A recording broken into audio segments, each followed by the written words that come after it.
Welcome to the Thrive TV show with Lauren Parsons, helping you boost your health, energy, and productivity. Hi there, welcome to another episode of the Thrive TV show. My name's Lauren Parsons, Wellbeing Specialist, and today I'm joined by Richard Beddie, who's the CEO of ExerciseNZ. So welcome, Richard. Thanks, Lauren. Great to be here. Excellent to have you with us. Today we're talking about exercise as medicine, a phenomenal topic. And today we're going to hear about why exercise is not just good for you, but the number one thing that you can do today to improve your life. We'll look at the importance of the environment in terms of creating successful habit change and how to get started. Sounds fantastic. So before we get into that, Richard, we've just got a quick fire round of this and that questions. Are you ready? I am ready. Okay, so tell us, would you choose Monopoly or chess? Chess. Chess, oh nice, okay. Shower or bath? Shower. Yeah, nice. Justin Timberlake or Justin Bieber? Oh God, that's like...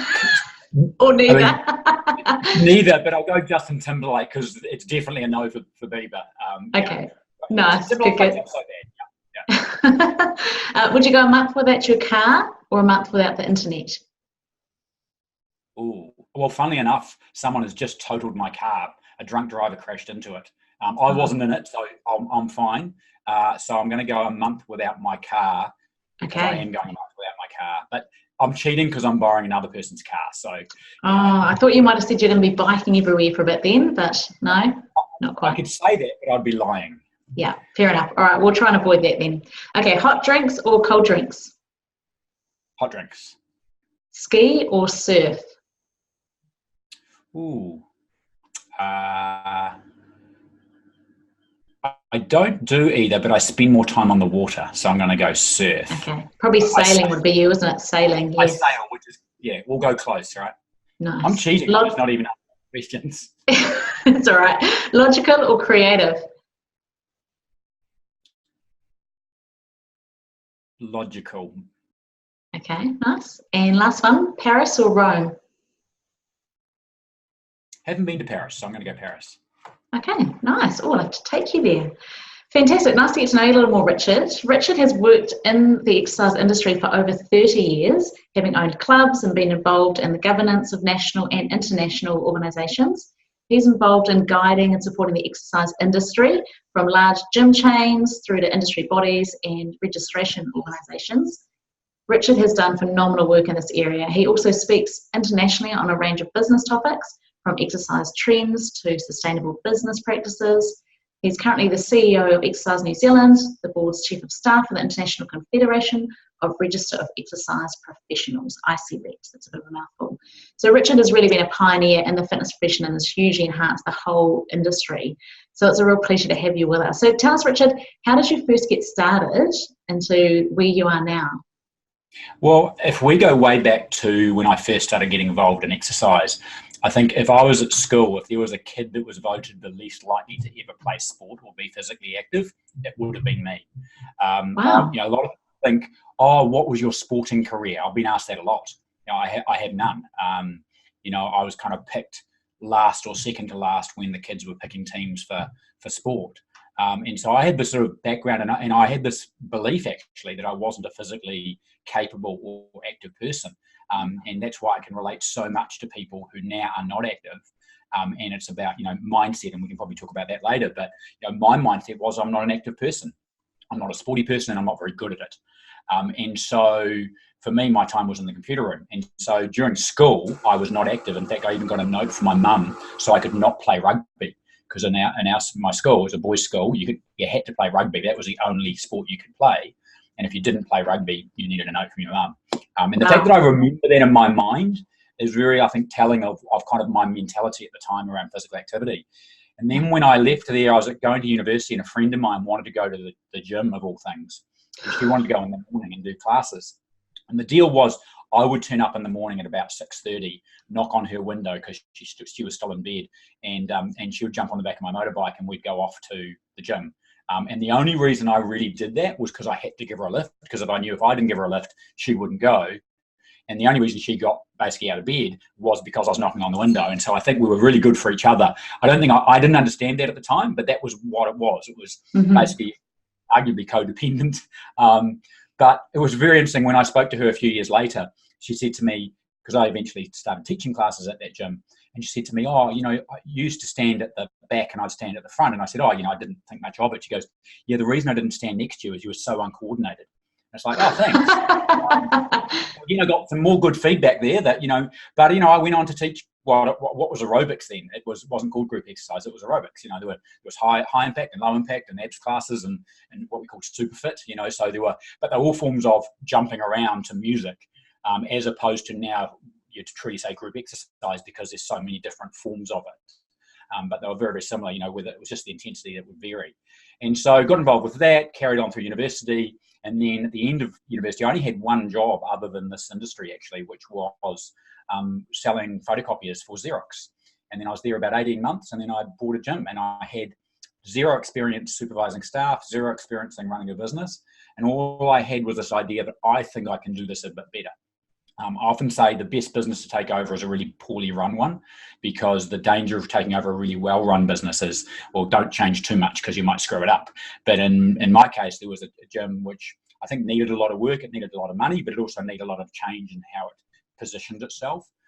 This is still in the days where men went and lifted weights and women went and danced in group exercise, and mainly for weight loss, because why else would you go to a gym? It was interesting, actually. I look back now, I don't think even we understood that exercise was good for you.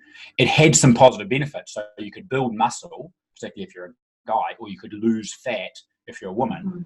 But it wasn't good for you because maybe there was a health benefit of losing weight, but that wasn't the reason you did it. And then you go to and you go, well, of course it's good for you. But it's a bit like, you go back 50 years, not everyone thought that smoking was bad for you. So that's true. It's amazing how things like that change. It's just a given. It's like fruit and vegetables are good for you, right? And everyone should eat them. It's like, yeah, well, yes, absolutely. But you go back to our grandparents' generation, and they wouldn't necessarily think it was good or bad. You just ate them because you can't eat meat, right? So what else would you eat? Meat and vegetables. They're the staples for dinner. But again, this is about generalization of information and what you had accessible to you. And so for me, my kind of, I suppose, career in the industry is quite interesting because, I talk about as a personal journey in terms of my exercise. And, now all I want to do when I'm 70, I just want to be that guy at the gym who goes, oh, look at him, he's still going. I don't care what I'm doing. You go, oh, he does weird stuff, but like, good, he's still here. And that's the guy I want to be. I don't really care what I'm doing. I want to be still going. And so I know I will be active for whatever life I have and as long as I can be doing it. And that's not because I'm committing to it. It's because I want to. Yeah, fantastic. Do you know, that's so interesting, Richard. I've never, in all these years I've known you, I've never heard you share that backstory, and it's so similar to mine. That I share my story as being that kid that was always last to be picked at school and hated school sports and used to try and play sick on sports days. And then it wasn't until I went to university, someone dragged me to aerobics class and I ended up teaching, and I had this whole identity shift. So it's amazing. That's so the assumptions incredible to hear. About you, wouldn't they? That people would not assume that. Sorry, say that again. And people would assume the opposite. Yeah, absolutely. And I still think of myself as unsporty, really. So do I. It's interesting. I think of myself a non-physical person. I still think of myself.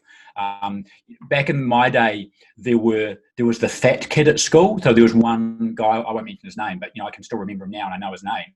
He was overweight, and by that I mean probably 10, 15 kilos overweight. I was overweight, but not noticeably so. Certainly I look back now and go, yeah, carrying too much weight. But that was it. There were maybe 3 or 4 people in that category in the whole school. Whereas nowadays we have a whole sort of crisis around this. So I was going to ask you, Richard, you've seen so much over 30 years. What are the biggest changes you've seen and changes in the way that you look at exercise over the time that you've been involved? Yeah, it's a great question, because I think this idea of exercise as medicine is really one of the big changes. And to me, it's that change, because why would you want to exercise has fundamentally changed. We did some consumer research recently where we asked non-exercisers and exercisers alike, why would you exercise? Not do you, because we understand that not everyone does, but why? Why would you? And I thought the big reason would still be, weight loss or body transformation. The really fascinating stuff is that, and this is the public, 75% said health. And that is the number one reason. Now, if you look at things like weight loss, it was like 22%. Body transformation was like 19%. And so that, I think it's fantastic, but that's a major shift. Because we can say, oh, well, as exercise professionals or people working in the industry, well, of course we know that. Yeah, but we're not asking about us. We get it. It's the people that actually the public, 3/4 of the public think that the reason you should exercise is health. And I'll say health means it's good for you, right? And that's so powerful. That's a really good position. In fact, the other one we asked them is whether you thought you should exercise. It was 98%. So I go, I'm going to prepare to put the 2% to the side and go, that's pretty much everybody. Because I think there's still 1 or 2% that think that smoking's not bad for you as well. So, I'm going to go, that's pretty much everyone, and let's help that 98%. We know that, in fact, in New Zealand, more than 50% of the population do not do the minimum requirements, WHO, World Health Organization guidelines. And so we've got a crisis here, but we've got a massive opportunity. Because they get it. And I say they, the public, understand why. And it's health as opposed to losing weight. Losing weight will still happen. Body transformation will still happen, but it's not why you do it. It's a side effect of it. So there's more people that are moving towards this. And when you use this term, exercise as medicine, if people are listening in, let's just clarify, are you saying that you think people should not take medicine? Do you want to clarify that? Yeah, it's a really good one, actually, because what all the stuff we're talking about today really is a public health message. Here's a generic piece of advice to everyone, like eat vegetables, exercise more, exercise is good for you, exercise is preventative in so many health conditions, but it's not a prescription for an individual. So if you're on a medication, continue to take it. If you want to go off it, go talk to the person that put you on it, probably your GP or specialist. So this is not advice to an individual. This is advice to the public. Because if you're talking about to the public, you can actually say that exercise is a more effective antidepressant than the most effective antidepressant. So exercise works for about 50 to 60% of the population. The most effective antidepressant works for about 40%. But here's the thing, if you're currently in a difficult mental health space and you're on an antidepressant that is literally saving your life, carry on taking that drug. That's really important. Absolutely. But if we're talking about the public, I'd say actually if we get more people moving, we wouldn't need as many drugs. Absolutely. But I'm not going to say don't take it. And that's that difference. Antidepressants are a really good example because, by going off it, the consequences can be really serious. If we're talking about things like heart medication or treatment for Parkinson's or Alzheimer's, the side effects is, the condition comes back. But in the case of mental health, there are particularly, it can be just traumatic or it could be life-ending. And that's not something we want for anybody. So really important, if you're on a drug, carry on taking it. If you don't want to be on it, go talk to your medical professional. Yeah. But we're talking about a public health message here, which is, by the way, this could replace drugs, but I'm not prescribing it for an individual. Yeah, so you're recommending doing this in parallel, doing this and rather than an or. Yeah, and sure. What is it that makes you say that exercise is the number one thing that people can do today? Well, it's really fascinating, and it goes back even, I think, probably 20 years when the Surgeon General in the US said this line, which is often quoted, which is, if exercise was a pill, it would be the most prescribed medication in the world. And often people quote that one, they don't know where it came from. It was a Surgeon General in the US, and this is before it was really a thing. And so I take my hat off to him at the time for sort of saying that, because if there's one thing you can do in your life, that is the biggest thing that will give you quality of life and also length of life. People often talk about length of life, but actually what you really want is quality of life. Both is good. But it's so powerful in so many different ways. And we often talk about body transformation. We talk about heart health, but, talk on mental health, just in terms of state of being and joy of life, and then the happiness for those around you. And then again, the layers go on. We can talk about a specific condition like Parkinson's, where literally there isn't a drug in the world that will delay the onset of Parkinson's. It just treats the symptoms. And the only thing that's known to slow it down is exercise. And so that's a specific one. And then you go something like Alzheimer's. I mean, it's interesting, people often talk about heart health or, strokes and cancer. And these are things that are very serious. But here's the thing, if you live long enough, the thing that'll always get you is Alzheimer's. Basically some sort of degenerative disease like that, because funnily enough, we all die with a bit of it. It's whether or not it affects us. So unlike some things where you either have it, if you don't get a bit of cancer, when you have cancer, then you need to take action. And if you're diagnosed early enough, then there's a whole lot of things that can happen. However, with Alzheimer's, you can have a bit of it, your brain's still at 98%, you don't notice it. It's not until it reaches a threshold you go, I'm now beginning to exhibit some different symptoms. But again, with Alzheimer's, the one thing you can do that not only helps to manage it, but actually slows down its development is exercise. And with that one, it's a real simple one. Just get blood flow through the brain, and that's anything, basically. Elevate the heart rate. Whereas with something that's very specific, with something like that, just move. So that leads me on to what I'm sure everyone is thinking now. We know that this is incredible. I mean, we could talk for hours about all of the benefits and the longevity implications, and like you said, the quality of life implications, the impacts for, the rates of depression and anxiety and boosting our happiness as a society are huge and are phenomenal. And I think also for workplaces, where workplaces can incorporate more movement into the lives and the days and the routines and the meetings within their workplaces, that can just transform the way that people live and work.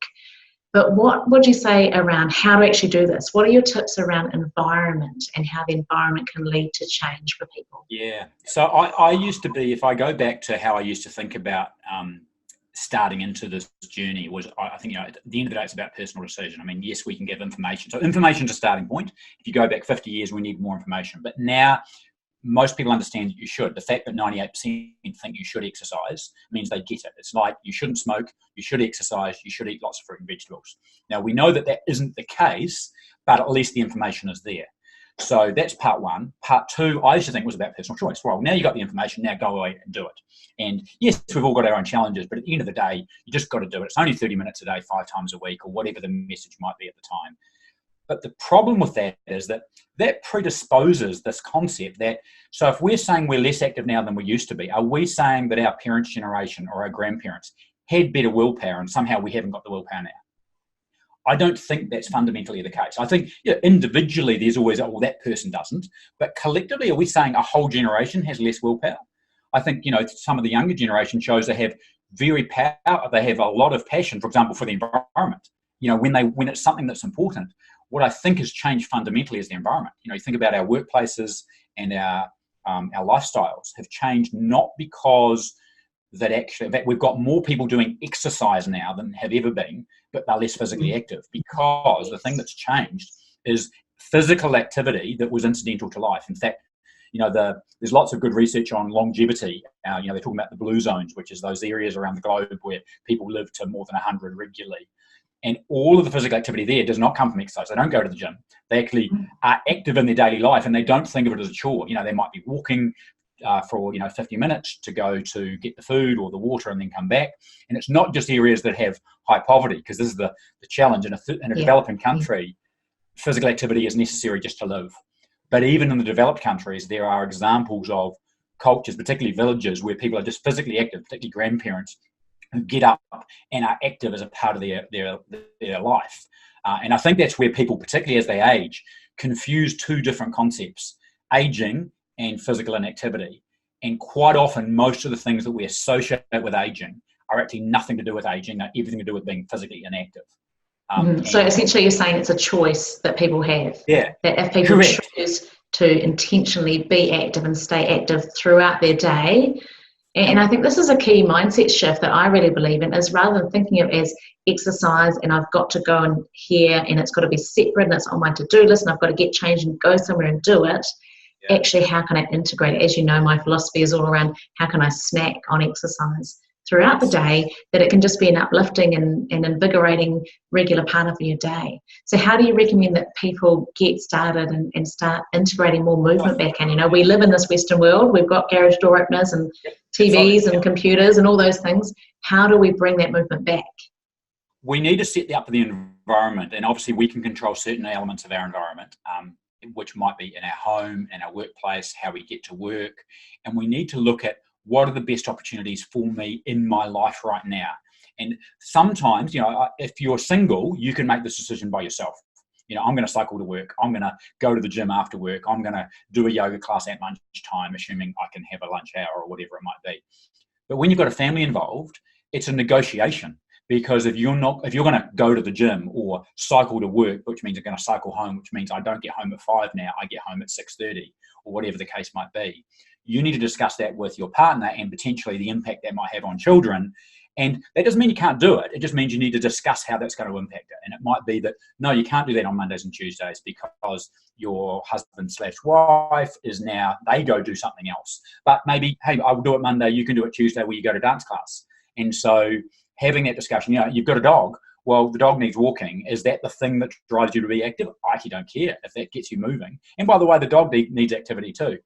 Anyone that watches their dog that isn't active for, depending on the dog, 1 or 2 days, that's when they chew things, and that's their way of communicating, saying, hey, I'm not happy. And they don't even know it. They just know this isn't right. Yeah, absolutely. And it's that one where anyone who exercises regularly knows, even when you go on holiday, if you're not active for about 2 or 3 days, it gets to the point where you go, my body starts to hurt. And it's weird because I'm not active and I'll get a sore back. Why is that? Because my body's going, not happy. And it doesn't mean I need to go to the gym. It means I need to go for a walk along the beach. Yes, if I can find a gym, fine. But what I do need to do is move my body. And that's probably where I've also changed in terms of my mindset around, yes, I think exercise and intensity matters, but that's an and, not an or. Actually moving the body is the most important thing. So whether that be yoga or dancing or walking the dog or literally going for a walk along the beach, because all of these things are beneficial in their own way, and moving the body is what matters. And then if you want to layer on intensity through exercise, through gardening full on, go for it. That's not a bad thing to do, but it's not a matter of you have to be at that end. People need to start where they're ready. And so back to that question, I think set up an environment. So that could be your home life, that could be finding another person. So if the environment at the home, or for that matter, if you are single and it's just about you, do you need to go with someone else? For some people, that's going to be really motivating. For other people, it's not. So some people love group activities, and other people go, I don't want to exercise around other people, especially people I know. Yeah, and for a lot of people, it's a lot easier to keep an appointment to, hey, let's meet 6:30, let's go for our brisk walk, for our run. It's so much easier to sleep in and hit snooze if it's just an appointment with yourself, whereas when you've made that commitment to a friend, or like you had your commitment to, get your friend out to the gym, when we have that person, and it's just as simple as planning it ahead, like you say, perhaps negotiating with the family the time frame, making those appointments.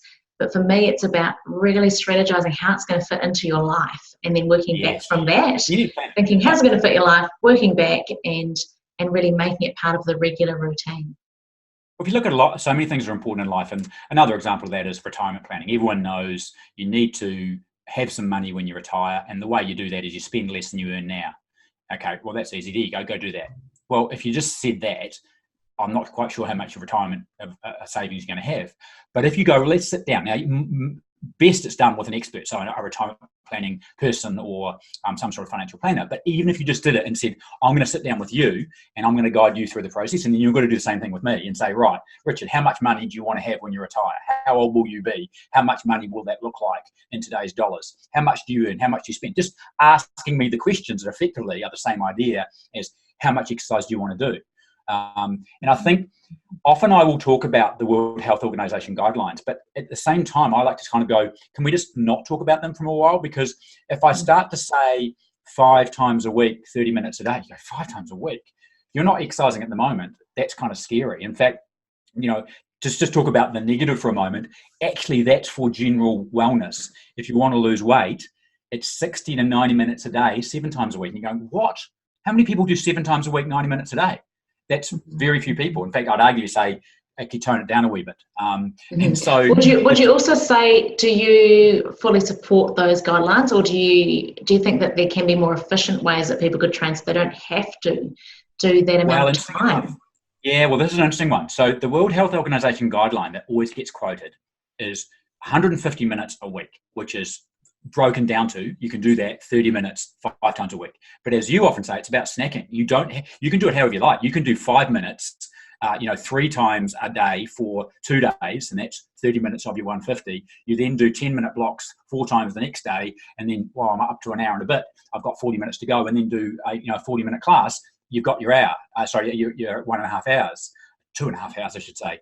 But if we go back to what the WHO actually says, they say 2 more things which everyone forgets. First of all, there's an or.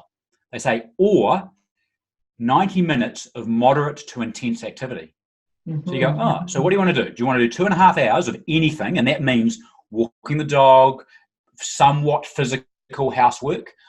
These days, unfortunately, most housework isn't very physical. So doing the dishes and doing the washing probably isn't physical, but maybe doing the vacuuming is, if you kind of, if you've got a sort of a dirty floor. If you bother to move the stuff out of the way, yeah. If you have a Roomba robot, it doesn't count. But if potentially some cleaning is, and so that's actually anything. But you go, or how about this? What about 90 minutes a week? Is that more achievable if you go? So that, let's say we go back to an exercise option, 45-minute classes, 2 of those a week. Could you find one that you do during the week, and let's say one in the weekend? Because, yep, I like my weekends, but one, Saturday or Sunday, and once during the week. Doesn't have to be a lunchtime, but it could be maybe after work, maybe before work. Oh, I could probably do that. Well, you're now meeting the WHO guidelines. So for some people, time will be more important than other things. So adding that, and it's moderate to intense. It's not necessarily intense, moderate. So that does mean it's a gym class. That's a cycling with intensity. That's going for a jog rather than a walk. So for some people, that's going to be way more effective. But the other thing, that the third bit that almost nobody talks about, and this is the and, it says, and twice a week, some sort of resistance training that puts muscles and bones under load. And absolutely, we would call that so crucial. Training, right? And so here's the thing: you can hit them all in one go. You could go to a pump class. Now, I'm not saying you have to do a pump class, but there's an example of something you could do. That I'm getting my strength training in. I'm doing my moderate intensity. It could be 60 minutes long, which, by the way, is 2/3 of your weekly minimum. Again, it's a minimum. So if you want to do 3 times a week, go for it. But if you just do one, you're almost there. And the other thing I would say is, I do believe in the guidelines. I think they're really important because they were developed based on science. However, if you're currently doing nothing and you do something, and even if that something is not moderate intensity, it's literally, I walk the dog once a week and it's for 20 minutes, that is going to give you, one, massive health benefits, and you are going to be significantly better off if you were inactive. So don't think it's well, I'm only doing that, I'm failing. No, well, here's the thing. If you eat 4 fruit and vegetables a week and you don't get your a day, then good on you. That is way better than not eating any, which is what most people do. I love this. This is what I was just going to ask, actually, because I think it's really key. And you're like me, you've got that same background, that we're really passionate about helping people get started. And I think the key message is to understand that you've got to start where you're at and do what you can, and then build up from there. And the challenge is that when you look at the guidelines sometimes and you think, oh gosh, a real block of time 5 days a week or 7 days a week, it feels like such a barrier that I think a lot of people have said, well, I can't do that, so I just won't do anything. And so we share the same message around getting people started, whether it's just snacking on exercise, doing something when you get up in the morning to get your day going. It's actually going to shift your mood and your mindset and help you feel more energized throughout the day. And then if you can add those small things in and find things you enjoy, you can just build off that. And what people, I think, will be surprised at is how quickly their fitness comes up. And just by seeing how that makes them feel, that creates this perpetual motivation to want to do more and more. And essentially, I know that's what happened for me. I turned around from really hating doing anything physical to going, oh, this is actually fantastic. This is great. It makes me feel great. Why would I not do this? And so if you're stuck in the other side of that identity and you're feeling like you're not a fit or an active person, you actually can flip that around. I think that might be the, kind of the light at the end of the tunnel for some people to go, wow. I remember when I was at high school, my 7th form PE teacher, Peter Finch, he was one of the people that changed my life because he taught me how to run. I couldn't even run literally, around the block. I could barely run to the end of my street. And he said, no, Lauren, what you've got to do is just walk for a start and then just run to the next power pole every so often. Don't worry about what any passing cars think. Just walk and then run and then walk and run and just keep moving. And if you can do that a few times over the next couple of weeks, see how that goes. And so I did. And after a while, I discovered I could run further and further, and eventually I could run the whole block. And that may not sound amazing, but it did totally shift my mindset about my capability that, oh, actually I can do something. So if you're listening and you've ever been there, then, feel free to take that on as well. Anything else you'd like to share as a final piece of advice? We're going to wrap up shortly, but final tips for people. Yeah, you said something I think is so powerful and often is forgotten. People often talk about, if you're currently active, you go, but how could you not be? And people who are not active go, oh yeah, you're just weird. Like, why would you enjoy it? I get that I have to, I get that I should, but I don't enjoy it. It's like saying to a kid, you're going to enjoy your Brussels sprouts. No one ever enjoys it. Funnily enough, as an adult, they can be quite nice as long as you cook them the right way. Yes. People probably had some bad experience with broad beans and Brussels sprouts as kids, and therefore hate them forever. But the same thing with exercise and activity is that actually you can enjoy it, but the fact that you don't think you ever would.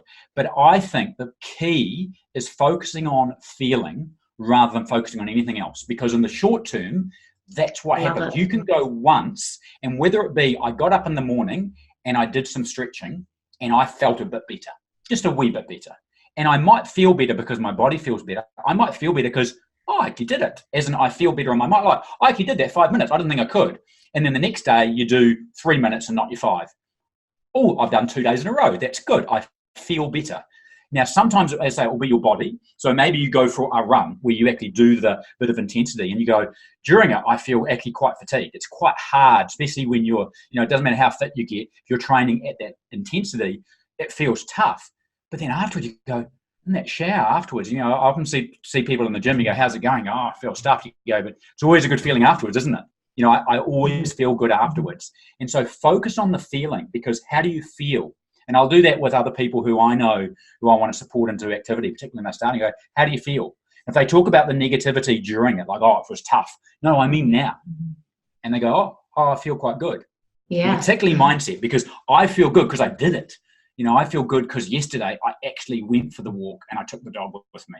Or I went to the gym and did the class, even though I stopped partway through because I was really tired. That's fine. Good on you for going. Because how many times did you go last month? Well, it was 0. You just went to the gym once. That's awesome. And then next week you went twice. And the week after that, you didn't go at all. That's okay. You've gone 3 times this month already. That's way better than what you did. And then, because the problem is, you go, oh, I didn't go, I failed. No, it's not an all or nothing approach. You've done something, you can do it again, and you get that feeling. And that's the cycle that will reinforce it, I think. And then long term, of course, Yes. Now I'll start to lose weight, or I'll start to have more energy levels. And those things can happen relatively quickly, depending on what it is. But you'll always feel better. Literally, the one workout. I've done one workout, 5 minutes, I feel better. So, I love it. I actually have focus on feeling. I have a little saying that's similar to that focus on the feeling, and it's rather than focus on doing the activity, it's focus on the satisfied feeling of completion. It's not picturing yourself out there pounding the pavement, picture yourself running up the drive at the end and going, yes, I've done it. And because you know that you will have that feeling, and that is the thing that will get you into your runners and out the door, rather than focusing on the pounding the pavement. So another fantastic tip. Well, there's just been so much included here around why exercise is medicine, can be medicine to us, how to get started. So thank you so much, Richard. Any other final comments you would say to those listening in that want to get started, that want to benefit from us? If you're at one point you're just physically not active, again, we talked about the idea of set up an environment, look for those opportunities, discuss it with other people if need be.